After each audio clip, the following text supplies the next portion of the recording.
Well, everyone, welcome to this week's 10-Minute Tuesday. As you can tell, this is a little bit different this week. Sarah has joined me on the sofa and to speak this week about marriage.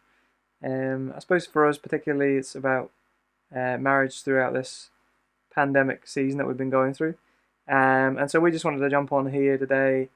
Not that we are any experts at this, but that we feel maybe we could just talk about this and have this conversation today with each other rather than talking to someone on Zoom that we have done over the last few weeks. We felt maybe we could just have an open and honest conversation about what it's been like for us during this season. And so we're going to kick off just by maybe introducing ourselves. Some of you will know us, especially those from Nakoni, but many of you maybe who are watching don't necessarily know who we are, or maybe have seen us on the live streams during the weekends, but maybe don't necessarily know who we are.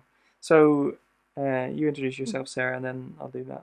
I'm Sarah. I'm married to David, as he's just said, and we have a 2-year-old girl called Annabeth. So most of my time spent with her.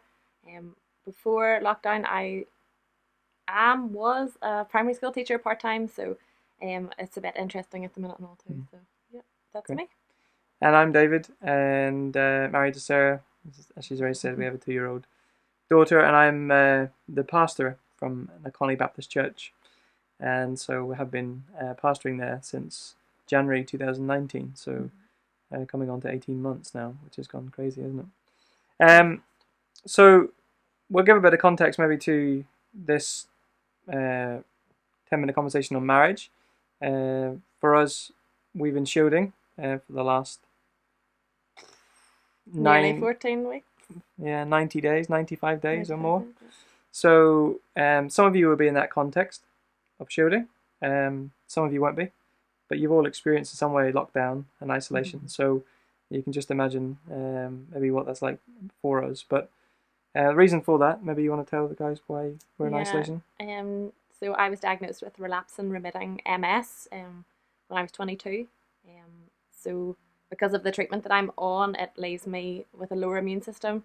And so I've been recommended to shield. I actually received 3 letters, one from each healthcare provider. So I think that definitely means that we should be shielded. Yeah. So we took their advice, and we're still staying shielded at the moment. But we think with that, and having been shielded all this time, we've certainly learned lessons, or learning maybe lessons in our marriage and our family life. I mean, we talked about parenting a few weeks ago.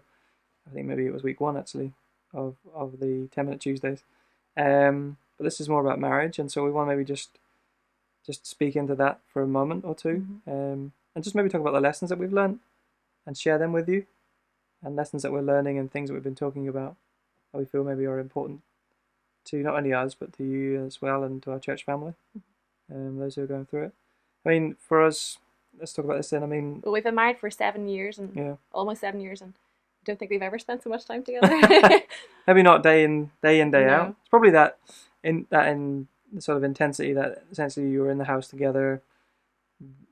You can't go to work. I can work from home. You can work from home, but we can't leave and drive away and find that space. So I mean, how have you found that? Yeah, it's been very strange trying to work from home, and I'm only part-time though, to be fair, so thankfully it's only 2 days a week.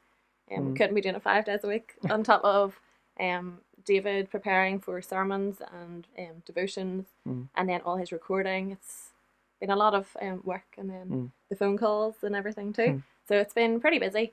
And then with Annabeth, trying to work with Annabeth, trying to keep her occupied as well. You know, we've been together but not together, and I suppose it's been very strange. I think it took quite a while for us, maybe 3 or 4 weeks before we found our new rhythm. Yeah, I think some people out there obviously will be experiencing the same thing. There's a close proximity living, which in an ideal world that's a really lovely thing to have, but day in day out for 90 days is maybe it sometimes is hard, and it becomes difficult to try and find a rhythm. I suppose if maybe some of you will be working and trying to do that from home, without babysitters or anyone else able to come into the house. And so I think Sarah's right. Maybe it took 3-4 weeks for us to find a bit of a new rhythm. Yeah. And I think that that was probably one of our biggest challenges probably during this time is how do we Juggle. juggle that, and how do we behave in the house when we're all all together, in the sense that I've got my work to do, you've got your work to do, And we have a child to and look we have a after child, too, and so that was a very interesting sort of period of time, and we probably had expectations from each other. Yeah, I think I was quite excited to have you home more with you being away most nights. But I think I had really high expectations of the fact that you couldn't just be with me and Annabeth all the time. That you were here writing sermons, and yeah, it was just adjusting. Yeah. To that kind of. Yeah, that's right. Expectation. I think for me it was, I have to be in the office, do my hours if there is such a thing in the pastorate, but and then not feeling guilty when you're out of the office. I think that was a big thing. Yeah. And this is the season that we're in, isn't it? It's not normal and it's not ideal, but we have to find something that works, and a rhythm that works in our marriage, and how we go about the day-to-day normal things. Well, it has been nice, having a home. We've been able to spend more family time together and more time as a couple, I suppose, as well. Yeah, I mean, meals together during the day, lunch and dinner, pretty much guaranteed that we'll be together. That we'll enjoy those moments in the day where we can do that. Our evenings are freer because the church life as such doesn't exist at the moment. And Annabeth's in bed. Annabeth's in bed, which is where she's now. If you're wondering, where is this 2-year-old kid? Is she behind the sofa here or somewhere? The monitor's behind the camera, so we can see where she's going. Yeah, she's just in bed, and we jumped in front of the camera here. But yeah, so I think maybe all of us need to find a new routine and rhythm, and I think that's been a really important thing for us. I think maybe thinking about pre-lockdown life. Yeah. I know time's moving on here, but pre-lockdown life, we've been talking about this a lot. Yeah. I mean, last January, I started a new job in the role in Nakoni. We moved last June to Ballygolly here, and life was very busy. I mean, it was a busy year, a brilliant year, but a busy year.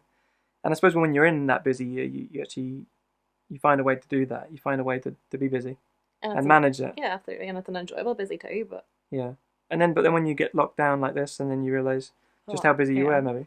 Man, I was really busy. Yeah. I think this has really taught us maybe a lot of lessons regarding that, and how we fill our time and what we fill our time with. Yeah. And do we want to go back to the busyness of life before lockdown? And if we don't, then what do we do? And what priorities do we have with regards to that? Yeah. We haven't got the answers to what it looks like outside of lockdown, because I think as time goes on and the government sees our lockdown status, we want to fill our days. Yep.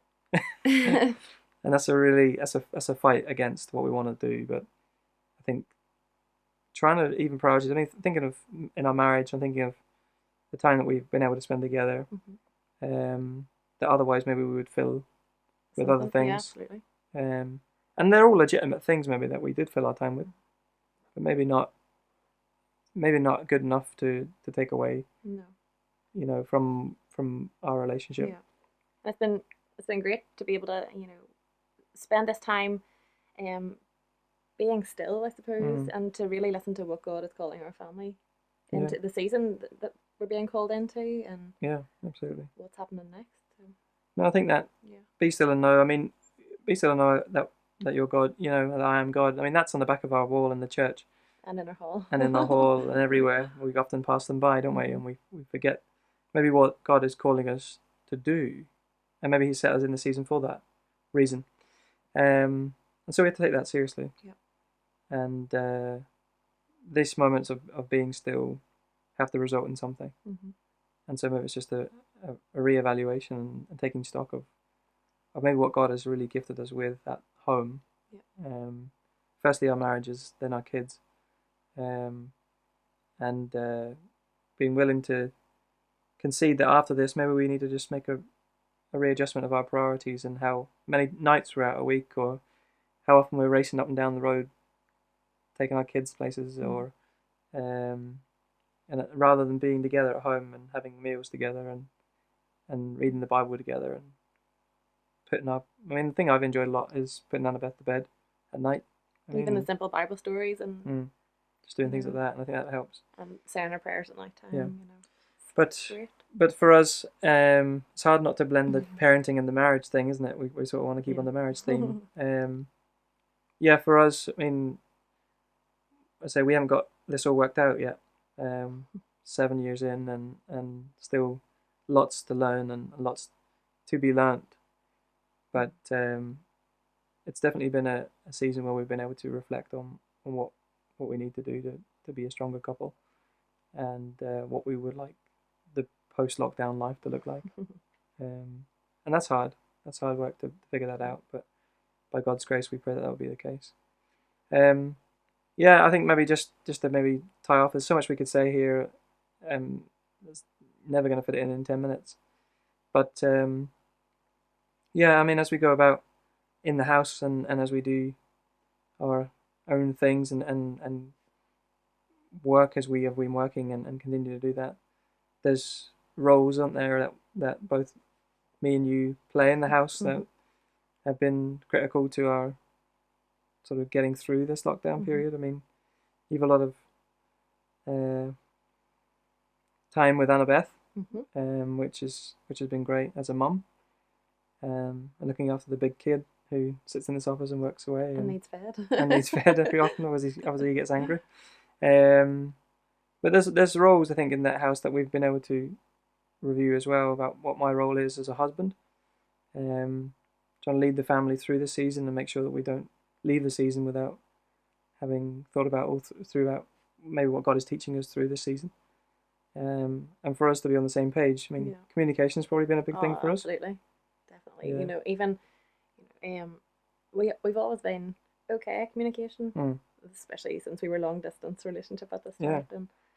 And I suppose now that we are in such close living quarter, you know, we have to talk things through more, and there is no escape if we take away meltdown or anything like that. And I think communication is always key. Absolutely. I think before this we could escape having to communicate. Yeah. If we wanted to. Yeah. There was an option out, but there isn't. And so this has been a great time for us to be able to just sit down and be honest, because you just couldn't survive in the house together 90 days without talking. And so talking is a massive factor, isn't it? And being honest with each other about how we're feeling. Days where we're down, days where we're feeling anxious, where we're happy and looking forward to what comes next. Yeah, absolutely. Even I think we've been, moving on from the communication thing, we're looking forward to the small things. Yeah. And that's been huge for us, isn't it? Like even something as simple as doing the groceries out and nice things like that, we've been looking forward to doing that. Taking that for granted, I suppose. Yeah, before. And I mean, even being outside within lockdown. Oh yeah. I mean, we've been able to go outside just to sit in the weather, and we have a swinging chair in the garden, and all three of us sit in the swinging chair. I mean, I don't know pre-lockdown whether we would have ever had the time to do that and just to talk with each other and enjoy Annabeth's company. And each other. And each other's, of course. But that's been good for us. The small things that we took for granted maybe before this, we now look forward to. Oh, absolutely. And hopefully we don't lose that.